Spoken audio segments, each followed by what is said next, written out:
Assalamualaikum warahmatullahi wabarakatuh. Nama saya Ahmad Jailani. Saya akan menjelaskan tentang sumber daya hutan dan fenomena alam. Keberhasilan sektor kehutanan dalam menunjang pertumbuhan ekonomi ternyata membawa dampak terhadap kerusakan lingkungan. Diidentifikasikan dengan semakin rusaknya hutan atau telah terjadi deforestasi. Menurut laporan FAO, setiap tahun rata-rata 1.371 juta hektar yang hancur atau 2% dari luas hutan yang tersisa. Indonesia dinilai merupakan negara yang paling parah laju deforestasinya di dunia. Tingkat kerusakannya ini telah menempatkan Indonesia pada pengelolaan yang tidak lestari. Hasil observasi saya kali ini menunjukkan bahwa setidaknya ada 3 faktor yang menyebabkan kerusakan lingkungan dan sumber daya hutan yang disebabkan oleh manusianya itu sendiri.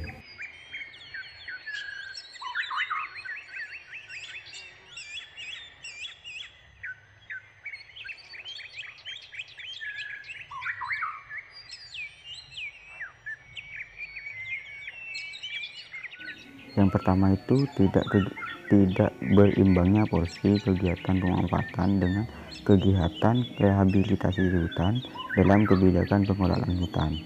Yang kedua, pemanfaatan yang lebih terkonsentrasi pada pemanfaatan hasil hutan kayu. Dan yang terakhir, pembuangan limbah. Orientasi dan kebijakan pemerintah dalam pengelolaan sumber daya hutan.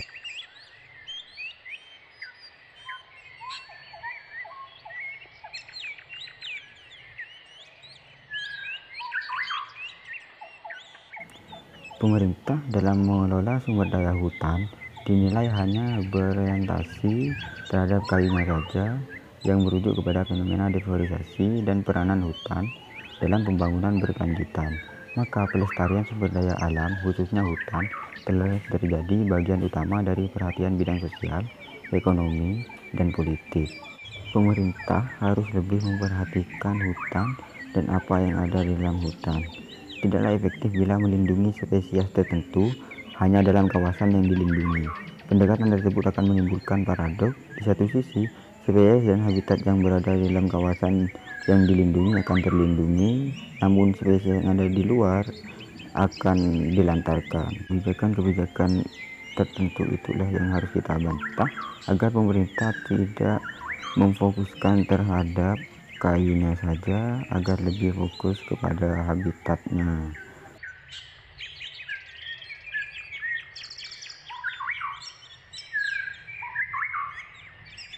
Dan kita sebagai warga negara yang baik, kameramen tolong ikuti saya.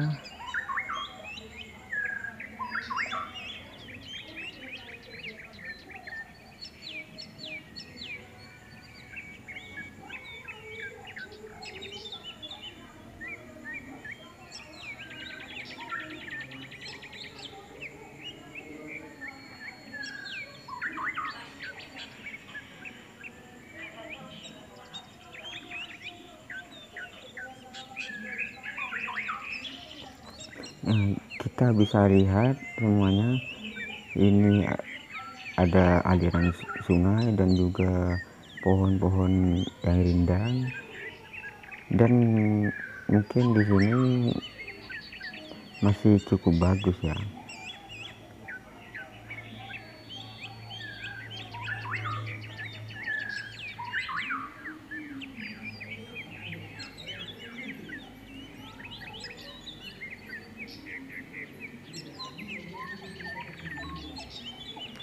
Nah, di sini juga bisa kalian lihat masih banyak pohon-pohon yang masih bagus dan yang harus kita lindungi.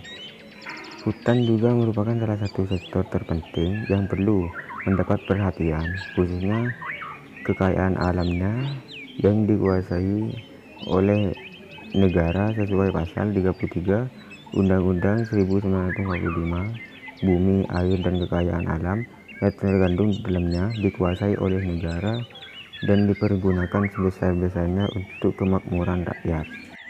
Akses dan hak pemanfaatan berbagi kategori hutan harus diatur sebaik-baiknya bagi semua kelompok masyarakat dengan memperhatikan beberapa aspek sebagaimana dinyatakan dalam Undang-Undang Kehutanan Nomor 4 Tahun 1999 Pasal 2.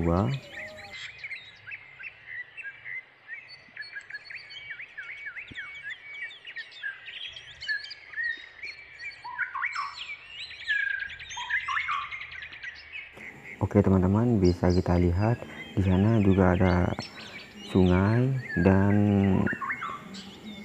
juga tanah yang longsor. Itu perbuatan dari manusianya itu sendiri yang mungkin sudah terkikis, dan juga masih banyak juga sampah-sampah yang berceceran akibat pembuangan oleh masyarakat. Hal yang sedemikian tidak boleh dilakukan agar hutan dapat terjaga dengan baik. Kalau kitanya sendiri tidak bisa menjaga lingkungan yang ada di dalam hutan, bagaimana hutan akan memberi manfaat terhadap kita? Dan juga lihat di sungai-sungai juga terdapat sampah-sampah yang berceceran.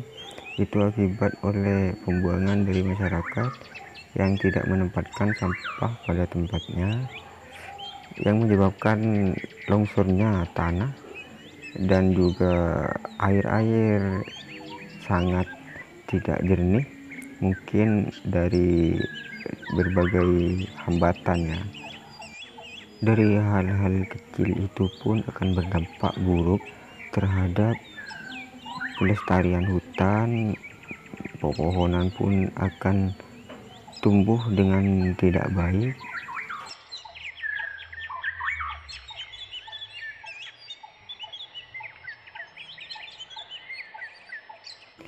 Nah, bisa kita lihat ya teman-teman, hutan di sini yang sangat tidak terjaga dan tidak terlindungi.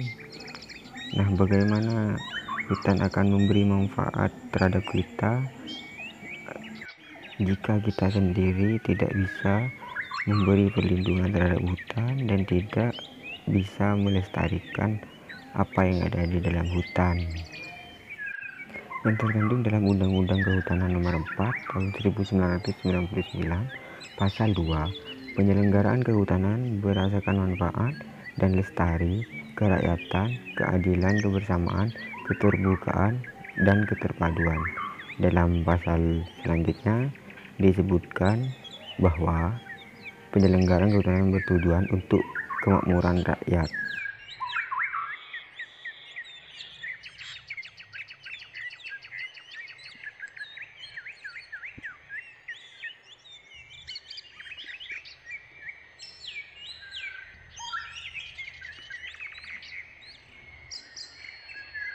Sorry ya teman-teman, tadi ada iklan sedikit. Nah, bisa kita lihat ya teman-teman, di sini banyak sekali terdapat sampah-sampah. Kita harus lebih memperhatikan hutan dan harus lebih menjaga hutan. Kerusakan hutan dan lahan tersebut telah mengakibatkan bencana alam yang besar, bahkan akhir-akhir ini kecenderungannya semakin meningkat. Ya, kita bisa lihat yang ada di samping saya, banyak sekali pohon-pohon bambu yang mungkin sudah banyak ditebang oleh masyarakat, yang dijadikan sebagai bahan-bahan bangunan atau bahan-bahan yang lainnya. Secara ideal, hutan merupakan tegakan dengan persebaran kelas umur yang merata dan riap yang maksimal. Tebangan tahunan atau periodik pada hakikatnya harus sama dengan riap untuk jangka waktu yang bersangkutan. Dengan demikian, hasil kayu yang maksimal dapat diperluas sepanjang waktu tanpa membahayakan hasil di masa yang akan datang. Dan oleh karena itu, kelestarian hutan dapat dipertahankan, karena kelestarian hasil dapat berarti tebangan hutan atau periodik sama dengan riap tahunan, maka besarnya tebangan dapat dihitung sama dengan riap tahunan pada saat sekarang. Pandangan ini merupakan landasan metode pengaturan hasil berdasarkan riap saja.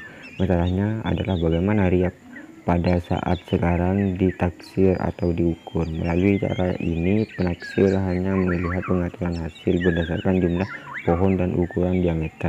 Dengan cara ini akan mudah diidentifikasi apakah pohon tersebut telah lestari. Jika kita tidak dapat melestarikan hutan,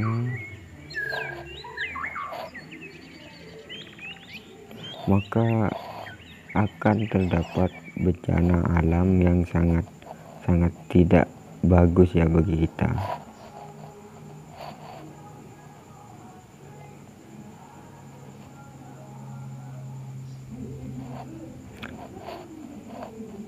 Khususnya banjir, tanah longsor, dan kekeringan. Bencana tersebut telah menimbulkan kerugian nasional yang besar berupa kerusakan infrastruktur, berbagai aset pembangunan, serta terganggunya tata kehidupan masyarakat. Penyebab utama terjadinya bencana tersebut yaitu kerusakan lingkungan, terutama di wilayah hulu daerah aliran sungai sebagai daerah tangkapan air, dan penebangan pohon secara besar-besaran tanpa penanamannya kembali. Berdasarkan fenomena tersebut, diperlukan suatu pemikiran yang serius mengenai pengelolaan hutan di masa kini dan masa yang akan datang. Pengelolaan hutan di masa yang akan datang harus sejalan dengan arah pembangunan kehutanan yang telah tergeser dari orientasi ekonomi ke arah pembangunan kehutanan yang berorientasikan pada riset. Yang pertama itu perubahan orientasi produksi kayu dari hutan alam ke hutan tanaman. Yang kedua itu perubahan orientasi dari hasil hutan kayu ke hasil hutan non kayu dan jasa. Yang ketiga, pergeseran pola pengusahaan hutan dari konglomerasi ke peningkatan peran masyarakat. Yang keempat, perubahan bentuk pengelolaan hutan dan optimalisasi produk ke optimalisasi fungsi hutan. Dan yang terakhir, pergeseran kewenangan pengelolaan hutan dari sentralisasi ke desentralisasi. Jika kita dapat menjaga hutan ini, mungkin akan lebih sejuk dari apa yang saya rasakan kali ini.